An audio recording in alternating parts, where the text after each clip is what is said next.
স্ত্রী আপনার সঙ্গে যেভাবে প্রেমের হাসি হাসে, প্রেম নিবেদন করে, ওই রকম আরেকটা পুরুষের কাছে সাথে করলে আপনার সহ্য হয় না কেন? আপনি স্ত্রীর উপর আপনার অধিকারটা কতখানি, কি জন্য?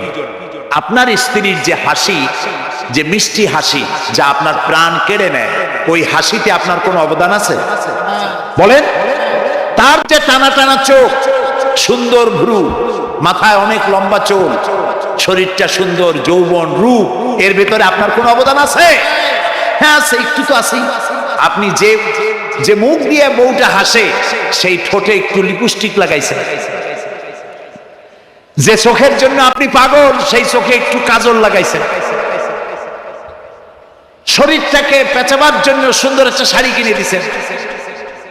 একটা শাড়ি দিয়ে, একটু লিপস্টিক কিনে দিয়ে, চুলের একটা ক্লিপ কিনে দিয়ে, একটা ভালো শাড়ি কিনে দিয়া স্ত্রীর উপরে যদি এত অধিকার আছে যে কোনদিন মৃত্যু পর্যন্ত কোন প্রেমের হাসি, ভালোবাসার আদান প্রদান আপনি ছাড়া আর কারো সাথে করতে পারবে না, এইটা যদি আপনার অধিকার এভাবে প্রতিষ্ঠিত হয়, তাহলে এই হাসি যিনি দিলেন, এই দাঁত, এই সুন্দর চোখ, এই রূপ, এই যৌবন যা আল্লাহ তাআলা দিলেন, তার সামনে কোনো পীর অথবা কবরের সামনে যদি হাত পাতে আল্লাহ বরদাস্ত করেন না।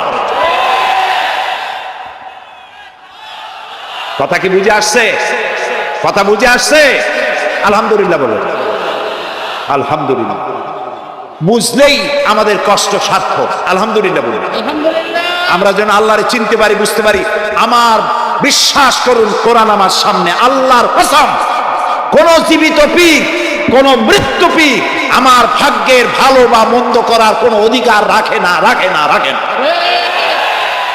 কোন পীর ফু দিয়ে আমার ভাগ্যকে ভালো বানাই দিতে পারবে না, পারবে না, এবং আমার একটা চুলও পাকাও করতে পারবে না।